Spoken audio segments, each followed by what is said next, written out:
السلام علیکم ورحمۃ اللہ وبرکاتہ۔ الحمدللہ رب العالمین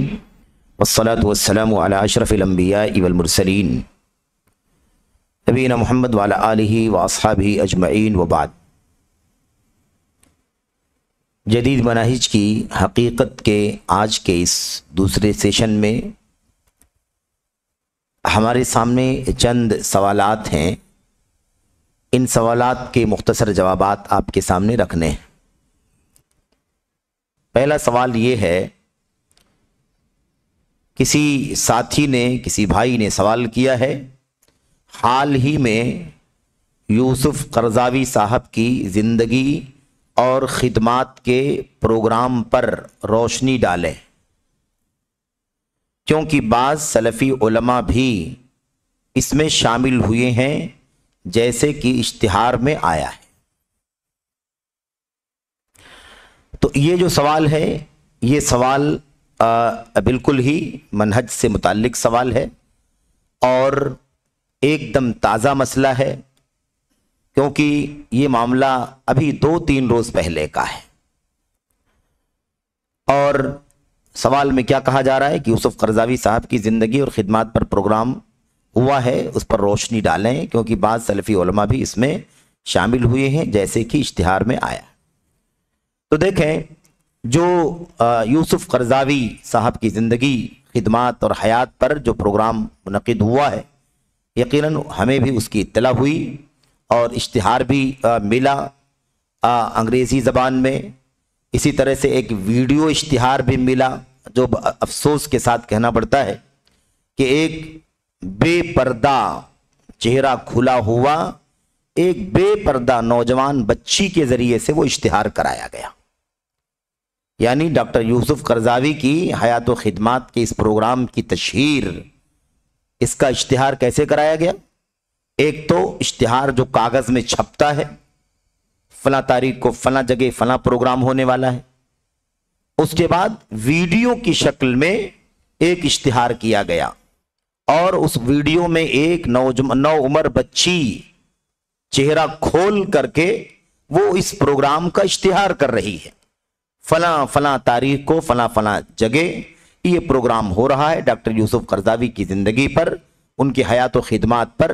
یہ بچی کر رہی ہے۔ میرے بھائیوں، یہ بہت ہی افسوسناک بات ہے۔ پروگرام پر میں روشنی ڈالوں، پروگرام کے اندر جو کچھ ہوا اس پر روشنی ڈالوں، یہ تو بات کا موضوع۔ اس سے پہلے موضوع تو یہی ہے کہ بھئی ہم اللہ کے فضل و کرم سے قرآن کریم کی آیات اور نبی کریم صلی اللہ علیہ وسلم کی سنت کی روشنی میں اس چیز کو واجب سمجھتے ہیں میرے بھائیوں، کہ ایک بچی جو 9 عمر ہے، بالغ ہو چکی ہے، اس کا پردہ واجب ہے، اس کا چہرہ اجنبیوں سے چھپا ہوا ہونا چاہیے۔ اب اتنی پستی اگر سماج میں آ جائے کہ دین کے نام پر، دعوت کے نام پر، مدرسوں کے پروگرام، علماء کی سیرت و کردار کے نام پر کوئی پروگرام کیا جائے اور اس کی تشہیر میں ایک بے پردہ میرے بھائیوں بچی کو لا کر کے دنیا کے سامنے عام کیا جائے، کس قدر ذلت ہے، کس قدر پستی آ گئی ہے۔ ہمارے پروگراموں کا یہ حال ہو گیا۔ یعنی ہمارے پروگراموں کا مطلب ہے کہ ہمارا پروگرام تو نہیں تھا وہ، یعنی اسلام کے نام کے پروگراموں کا، دین اور دعوت اور اداروں کے نام پر جو پروگرام ہو رہے ہیں، اس کے اندر اتنی پستی آ گئی۔ یہ کون سا راستہ ہے؟ سلفیت کی راہ، اس کی خصوصیات، اس کے امتیازات، اس کی اپنی شان، میرے بھائیوں ہمارے علماء نے اس کو برتا ہے اور آج تک برت رہے ہیں۔ یہ جو ٹرینڈ آیا ہے ایسے بھی تصویروں کو لگا کر کے نشر کرنے کا، خطیبوں کی تشہیر کی تصویریں لگا کر کے، مقررین کی تصویریں لگا کر کے، ان کے نام نہیں بلکہ نام کے ساتھ ان کی تصویر کو ہے نا شائع کرنا اور اس اشتہار کو دنیا کے اندر عام کرنا، یہ ٹرینڈ بھی میرے بھائیوں اخوانیوں کا ٹرینڈ ہے، سلفیوں کا ٹرینڈ نہیں ہے۔ سلفیوں کا طریقہ کبھی نہیں رہا ہے۔ مجھے یاد پڑتا ہے کہ سب سے پہلے یہ کام ڈاکٹر ذاکر نائک نے اپنی پیس کانفرنسوں کے اندر یہ بدعت شروع کی تھی کہ علماء، چوٹی کے علماء، چوٹی کے کبار علماء اہل حدیث کو بلا کر کے ان کے 15 فٹ کے 20 فٹ کے فوٹو بنا کر کے جلسے گاہ کے کنارے باہر ان کی تصویریں لگا دیا۔ میرے بھائیوں،